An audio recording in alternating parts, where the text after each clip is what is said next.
Hello दोस्तों, आप देख रहे हैं मिस्टर टीवी एक खोज। दोस्तों, आपने बहुत सारी ऐसी घटनाएं तो ज़रूर सुनी हैं जिसमें मुगलों द्वारा या अंग्रेज़ों द्वारा हमारे भारत से खिलवाड़ किया गया या हमारे भारत के इतिहास को बदला गया। दोस्तों, आज इसी क्रम में हम आपको बताने जा रहे हैं और यह चर्चा भी करने जा रहे हैं कि क्या वास्तव में कुतुब मीनार एक विष्णु स्तंभ है। क्या वास्तव में वहाँ पर एक पहले से प्राचीन स्तंभ मौजूद था। दोस्तों, कुतुब मीनार या लौह स्तंभ एक ऐसा स्तंभ है जिसे निजी और धार्मिक कार्यक्रमों के तहत रूपांतरित किया गया। इसे अपवित्र किया गया और हेर फेर कर इसे दूसरा नाम दे दिया गया। इतिहास में ऐसे प्रमाण और लिखित दस्तावेज हैं जिनके आधार पर यह साबित किया जा सकता है कि कुतुब मीनार एक हिंदू इमारत यानी कि विष्णु स्तंभ है। इसके बारे में MS भटनागर ने 2 लेख लिखे हैं जिसमें उसकी उत्पत्ति, नामकरण और इसके इतिहास की समग्र जानकारी दी गई है। इसमें उस प्रचलित जानकारी को भी आधारहीन सिद्ध किया गया है जो कि इसके बारे में इतिहास में दर्ज है या आमतौर पर हमें बताई जाती है। कुतुब मीनार को लेकर ही इस बात के बहुत ज़्यादा प्रमाण हैं कि यह एक हिंदू टावर था जो कि कुतुबुद्दीन ऐबक के आने से सैकड़ों वर्षों पहले से वहाँ पर मौजूद था। इसलिए इसका नाम कुतुबुद्दीन से जोड़ना गलत होगा। कुतुब मीनार के पास जो बस्ती है उसे महरौली कहा जाता है। यह एक संस्कृत शब्द है जिसे मिहिर अवेली कहा जाता है। इस कस्बे के बारे में कहा जा सकता है कि यहाँ पर विख्यात खगोलज्ञ मिहिर, जो कि विक्रमादित्य के दरबार में थे, वो यहाँ पर रहा करते थे। उनके साथ उनके सहायक गणितज्ञ और तकनीकीविद भी रहते थे। वे लोग इस कथित कुतुब टावर का खगोलीय गणना या अध्ययन के लिए प्रयोग करते थे। क्या आप जानते हैं कि आजकल दिल्ली में हम जिसे कुतुब मीनार कहते हैं और उसे कुतुबुद्दीन ऐबक द्वारा बनवाया गया समझते हैं, दरअसल वह महाराजा विक्रमादित्य के राज्यकाल में बनवाया गया था और उसे महाराजा विक्रमादित्य ने ही बनवाया था। और यह राजा विक्रमादित्य द्वारा बनवाया गया हिंदू नक्षत्र निरीक्षण केंद्र है जिसका असली नाम ध्रुव स्तंभ है। परंतु प्राचीन इतिहासकारों द्वारा मूर्खतावश और आधुनिक काल में मुस्लिम तुष्टीकरण हेतु कुतुब मीनार को उस लूले कुतुबुद्दीन ऐबक द्वारा बनवाया गया कहा जाता है। प्राचीन इतिहासकारों द्वारा बिना तथ्यों की जानकारी जुटाई गई थी और नामों की समानता के कारण ऐसा मान लिया गया कि कुतुब मीनार कुतुबुद्दीन ऐबक द्वारा बनवाया गया है। दोस्तों, क्या आपको पता है कि अरबी में कुतुब को क्या कहते हैं? अरबी में कुतुब को धुरी, अक्ष, केंद्र बिंदु या स्तंभ या खंभा कहा जाता है। कुतुब को आकाशीय, खगोलीय और दिव्य गतिविधियों के लिए प्रयोग किया जाता है। यह एक खगोलीय शब्द है या फिर इसे आध्यात्मिक प्रतीक के तौर पर समझा जाता है। इस प्रकार कुतुब मीनार का अर्थ खगोलीय स्तंभ या टावर होता है। प्रोफेसर MS भटनागर ने इस अद्वितीय और अपूर्व इमारत के बारे में सच्चाई जाहिर की है और इससे जुड़ी सभी भ्रामक जानकारियाँ पेश की हैं। विरोधाभासी स्पष्टीकरणों और दिल्ली के मुगल राजाओं और कुछ पुरातत्ववेत्ताओं की गलत जानकारी को उजागर किया है। वर्ष 1961 में कॉलेज के कुछ छात्रों का दल कुतुब मीनार देखने गया।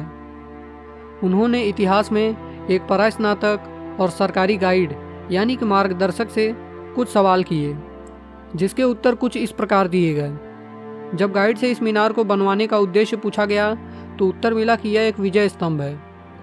और जब पूछा गया कि किसने किस पर जीत हासिल की थी, तब उसने बताया कि मोहम्मद गोरी ने राय पिथौरा यानी कि पृथ्वीराज पर जीत हासिल की थी।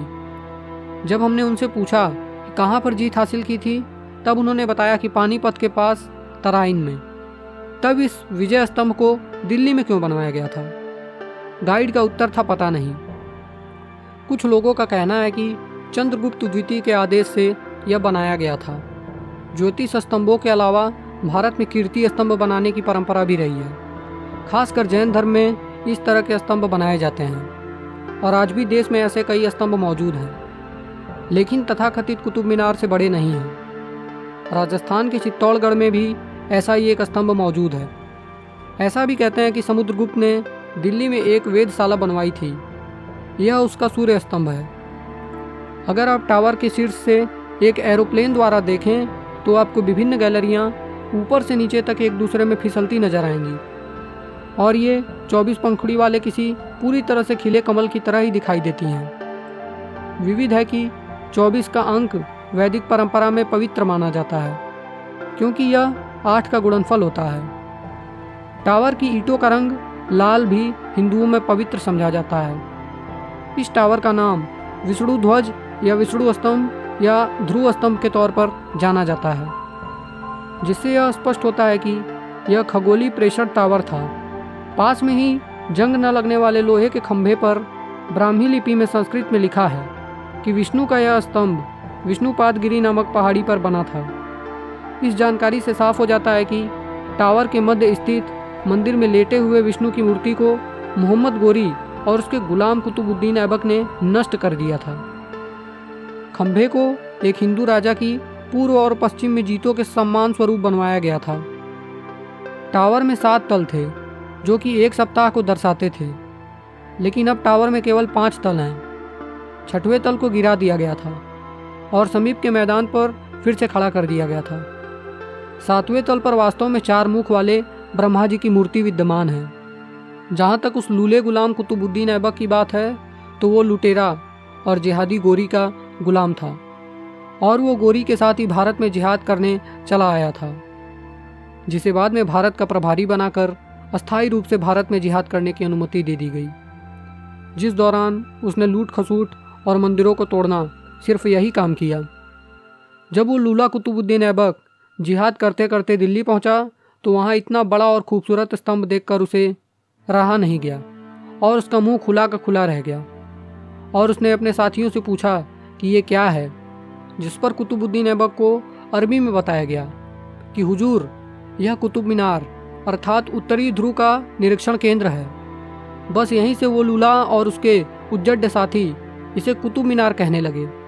उस पर भी उस कुतुबुद्दीन ऐबक ने ये बात कहीं भी नहीं कहा है कि यह कुतुब मीनार उसने बनवाया है, लेकिन उसने यह जरूर कबूल किया है कि उसने इस स्तंभ के चारों ओर बनी 27 मंदिरों को जरूर ध्वस्त किया है। लेकिन बाद के इतिहासकारों ने नामों में समानता देखकर बिना कुछ सोचे समझे ही यह नतीजा निकाल लिया था कि कुतुब मीनार को कुतुबुद्दीन ऐबक ने ही बनवाया होगा। अब अगर इतिहासकारों की बातों को छीलना शुरू किया जाए तो सबसे पहला प्रश्न यह उठता है कि अगर उसने कुतुब मीनार को बनवाया था तो कब बनवाया था, क्योंकि कुतुबुद्दीन तो मात्र 4 साल ही भारत में जिहाद कर पाया था। और क्या कुतुबुद्दीन ने अपने निहायत ही छोटे राज्यकाल में, यानी कि 1206 से 1210 के बीच में इतने बड़े मीनार का निर्माण करा सकता था, जबकि पहले के 2 वर्ष उसने लाहौर में विरोधियों को समाप्त करने में बिताए थे, और 1210 में भी मरने के पहले वह लाहौर में ही था। फिर भी कुछ लोगों का मानना है कि इसे 1193 एडी में बनाना शुरू किया गया था, और कुतुबुद्दीन ने सिर्फ एक ही मंजिल बनाई थी, जबकि उसके ऊपर की 3 मंजिलें एक परवर्ती बादशाह इल्तुतमिश ने बनवाई थी, और उसके ऊपर की शेष मंजिलें बाद में बनी। यानी उनकी ही बातों को माना जाए तो अगर 1193 में कुतुबुद्दीन ने मीनार बनवाना शुरू किया होता तो उसका नाम बादशाह गोरी के नाम पर गोरी मीनार या गजनी मीनार ऐसा ही कुछ होता, ना कि गुलाम कुतुबुद्दीन ऐबक के नाम पर कुतुब मीनार होता। कालांतर में अनंगपाल तोमर और पृथ्वीराज चौहान के शासनकाल के समय उसके आसपास कई मंदिर और भवन बने, जिन्हें मुस्लिम हमलावरों ने दिल्ली में घुसते ही तोड़ दिया। कुतुबुद्दीन ने वहाँ कुतुबुल इस्लाम नाम की मस्जिद का निर्माण करवाया था, और इल्तुतमिश ने उस सूर्य स्तंभ को तोड़ फोड़ कर उसे मीनार का रूप दे दिया था। दोस्तों, हमें यह झूठ पढ़ाया जाता है कि गुलाम वंश के पहले शासक कुतुबुद्दीन ऐबक ने सन 1199 में कुतुब मीनार का निर्माण करवाना शुरू किया था, और उसके दामाद एवं उत्तराधिकारी शमशुद्दीन इल्तुतमिश ने इसे 1368 में पूरा किया। दोस्तों, चलिए जानते हैं कि आखिर सच्चाई है क्या। मीनार में देवनागरी भाषा के शिलालेख के अनुसार यह मीनार 1326 में क्षतिग्रस्त हो गई थी, और इसे मोहम्मद बिन तुगलक ने ठीक करवा दिया था, जिसके बाद 1368 में फिरोज शाह तुगलक ने इसकी ऊपरी मंजिल को हटाकर इसमें 2 मंजिलें और जुड़वा दी। इसके पास सुल्तान इल्तुतमिश, अलाउद्दीन खिलजी, अकबर की धाय माँ के पुत्र अधम खां के मकबरे आज भी मौजूद हैं। उसी कुतुब मीनार की 4 दीवारी में खड़ा है एक लौह स्तंभ।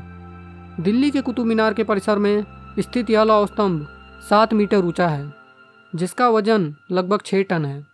इसे गुप्त साम्राज्य के चंद्रगुप्त द्वितीय, जिन्हें चंद्रगुप्त विक्रमादित्य भी कहा जाता है, ने लगभग 1600 वर्ष पूर्व बनवाया था।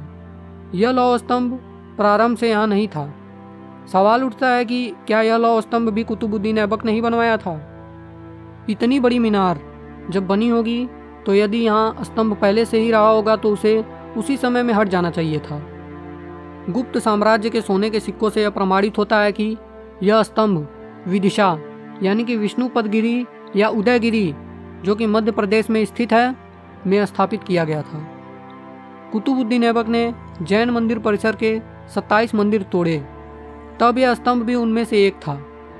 दरअसल मंदिर से तोड़े गए लोहे व अन्य पदार्थ से उसने मीनार में रिकंस्ट्रक्शन कार्य करवाया था। उस काल में यह स्तंभ समय बताने का भी कार्य करता था। सम्राट अशोक ने भी कई स्तंभ बनवाए थे। उसी तरह चंद्रगुप्त द्वितीय ने भी कई सारे स्तंभ बनवाए थे। ऐसा माना जाता है कि तोमर साम्राज्य के राजा विग्रह ने यह स्तंभ कुतुब परिसर में लगवाया था।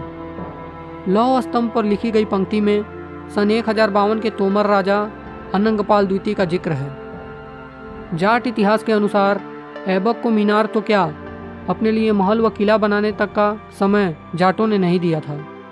उसने तो मात्र 4 वर्ष तक ही शासन किया। इस मीनार को जाट सम्राट चंद्रगुप्त मौर्य के कुशल इंजीनियर वराहमिहिर के हाथों 4वीं सदी के चौथे दशक में बनवाया गया था। यह मीनार दिलेरा जाट दिल्ली के राज्यपाल की देखरेख में बनी थी।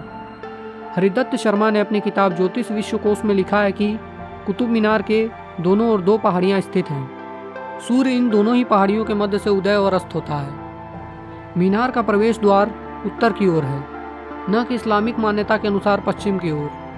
अंदर की ओर उत्कीर्ण अरबी के शब्द स्पष्ट ही बाद में अंकित हुए नजर आते हैं। मुस्लिम विश्वविद्यालय अलीगढ़ के संस्थापक ने यह स्वीकार किया है कि यह हिंदू भवन है। स्तंभ का घेरा 27 मोड़ों और त्रिकोणों का बना हुआ है। बाद के लोगों ने कुतुब मीनार को कुतुबुद्दीन ऐबक से जोड़ दिया, जबकि कुतुब मीनार का अर्थ अरबी में नक्षत्रीय और वेदशाला से होता है, जिसका पूरा नाम ध्रुव स्तंभ और विष्णु स्तंभ था। मुस्लिम शासकों ने इसका नाम बदला और इस पर से कुछ हिंदू चिन्ह मिटा दिए, जिसके निशान आज भी देखे जा सकते हैं। यह स्तंभ राजा विक्रमादित्य के समय में उज्जैन और दिल्ली की कालजयी बस्ती के बीच का 252 फीट ऊंचा स्तंभ है। वराहमिहिर के अनुसार 21 जून को सूर्य ठीक इसके ऊपर से गुजरता है। पड़ोस में जो बस्ती है उसे आजकल महरौली कहते हैं, जबकि वह वास्तव में मिहिरावली थी। इस मीनार के आसपास 27 नक्षत्र मंडल थे, जिसे ध्वस्त कर दिया गया। यह माना जाता है कि कुव्वतुल इस्लाम मस्जिद और कुतुब मीनार के परिसर में 27 हिंदू मंदिरों के अवशेष आज भी मौजूद हैं। अब कुछ लोगों ने यह भी कहना शुरू कर दिया है कि ऐबक ने नमाज के समय में अजान देने के लिए यह मीनार बनवाई थी। तो क्या इतनी ऊंची मीनार से किसी की आवाज़ नीचे तक आ सकती है? असल में सच तो यह है कि जिस स्थान में कुतुब परिसर है उसे महरौली कहा जाता है, और यह महरौली वराहमिहिर के नाम पर बसाया गया था, जो सम्राट चंद्रगुप्त विक्रमादित्य के 9 रत्नों में से एक थे और एक बहुत ही बड़े खगोल शास्त्री एवं भवन निर्माण विशेषज्ञ थे। उन्होंने इस परिसर में मीनार यानी स्तंभ के चारों ओर नक्षत्रों के अध्ययन के लिए 27 कलापूर्ण परिपथों का निर्माण किया था, और इन परिपथों के स्तंभ पर सूक्ष्म कारीगरी के साथ देवी देवताओं की प्रतिमाएं भी उकेरी गई थीं, जो कि समय के साथ नष्ट किए जाने के बाद भी कहीं कहीं दिख जाती हैं। इसका दूसरा सबसे बड़ा प्रमाण उसी परिसर में खड़ा लौह स्तंभ है, जिस पर खुदा हुआ ब्राह्मी भाषा का लेख, जिसमें लिखा हुआ है कि यह परिसर, जिसे गरुड़ ध्वज कहा जाता है, यह सम्राट चंद्रगुप्त विक्रमादित्य के काल में स्थापित किया गया था। और यह लौह स्तंभ आज भी विज्ञान के लिए आश्चर्य की बात है, क्योंकि आज तक इसमें जंग नहीं लगी। उसी महान सम्राट के दरबार में महान गणितज्ञ आर्यभट्ट, खगोल शास्त्री एवं भवन निर्माण विशेषज्ञ वराहमिहिर, वैद्य राज ब्रह्मगुप्त आदि मौजूद थे। तो ये बहुत ही सामान्य ज्ञान की बात है कि ऐसे प्रतापी राजा के राज्यकाल जिसमें लौह स्तंभ स्थापित हुआ और बिना जंग के आज भी खड़ा है। महरौली स्थित लौह स्तंभ जंग लगे बिना विभिन्न संघर्षों का मूल गवाह रहा है और हमारे गौरव और समृद्धि की कहानी को बयां करता है। दोस्तों, आपको क्या लगता है कि वास्तव में कुतुब मीनार का निर्माण किसने करवाया था? प्लीज़ हमें कमेंट बॉक्स में बताना ना भूलें और अगर आपको हमारी यह रिसर्च पसंद आई है तो प्लीज़ हमारे इस चैनल मिस्ट्री टीवी एक खोज को सब्सक्राइब करना और बेल आइकन दबाना ना भूलें। धन्यवाद।